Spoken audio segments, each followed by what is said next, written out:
asthma, bronchitis, nasal congestion, earaches, or otitis media, obesity, and panic attacks. Okay.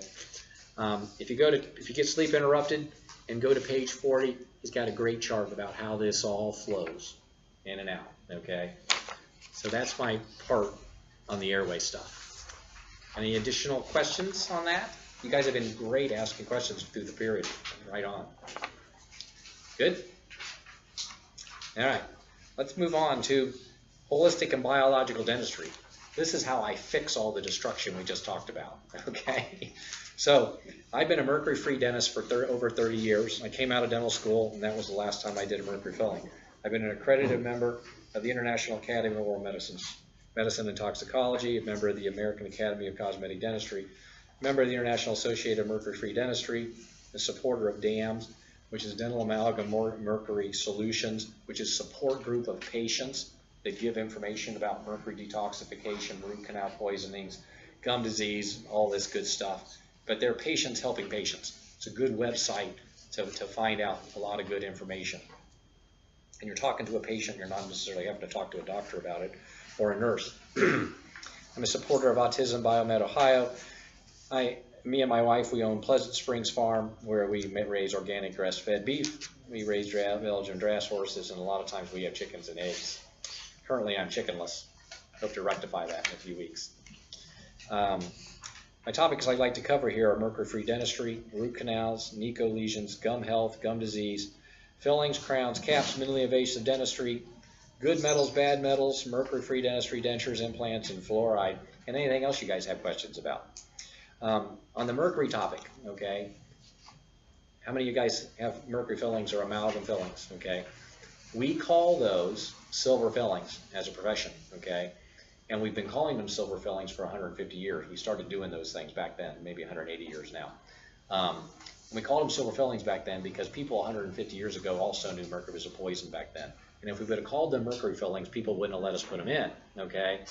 But the filling material is 50% mercury, at least, when we put it in, okay? The other 35% is zinc, copper, and silver, and tin, okay?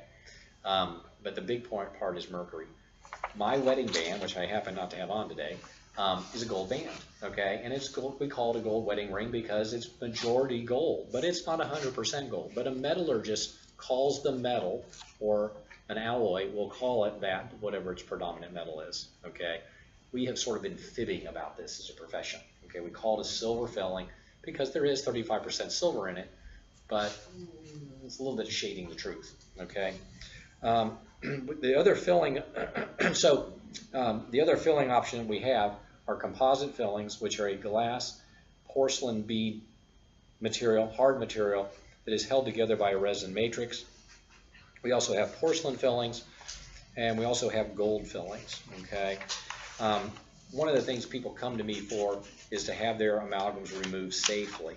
So if you flip the page and we look at the pictures, okay, this is what the protocols are in the different websites. If you go to the DAMS website, they'll have protocols. If you go to the International Academy of Oral Medicine and Toxicology, they got protocols. But you want these protocols used on you so that you're having a safe removal procedure done, okay? So some of the key things is to have an alternative air source to breathe when these things are being removed from you, so that you're not breathing any mercury filling. So you can use a nose cone like in the picture, or you use a nasal cannula.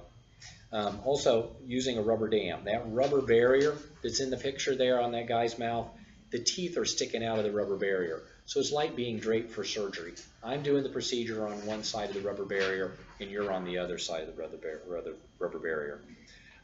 You want to have a good suction. We have multiple suctions in our operatory that are sucking out the particulate that's being drilled, and also any mercury vapor that's being generated. And we have a whole room air exchanger.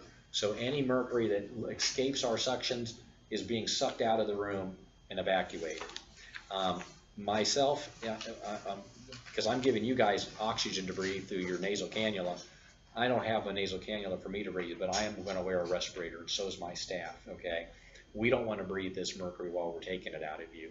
I poisoned myself early in my career because I didn't wear a respirator early in my career, and I took this stuff out and I breathed it, okay? So it took me a number of years of good eating and chelation therapy and stuff to get cleared up, okay?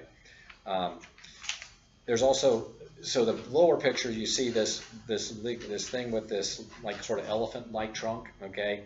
That is a vacuum that we bring right to the source to hoover any mercury vapor and dust into it.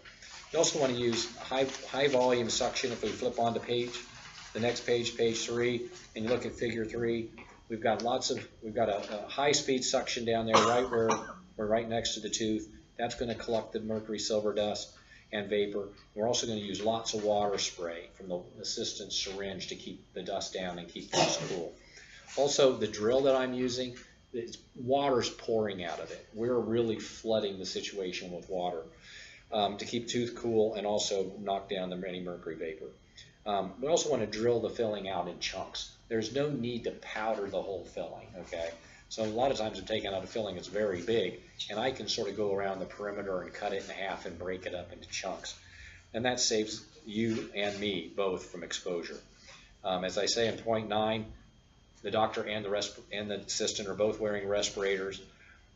In certain situations, the filling is in a spot right down where the rubber dam and the gums all come together. So there are times where I'm taking out a mercury filling and I can't use a rubber dam. So when we do that, I have to drill a little bit, and then I have to wash the patient's mouth out. I have to say, don't swallow, don't do anything. I'm going to wash you out, okay? So we're going to drill a while, wash it, drill you, wash, drill, wash until we get it all out. Now, I don't want you breathing it. I want you to hold your breath, breathe through your nose, but don't breathe through your mouth. Breathe through your nose, and don't swallow. And that's what we're doing in this bottom picture. Is we had to drill in that particular instance, and we couldn't use rubber dam. And for more information on the protocols, if you'd like to go to the websites that are on the bottom of page 3, you can read more about that. Root canals. And well, before I go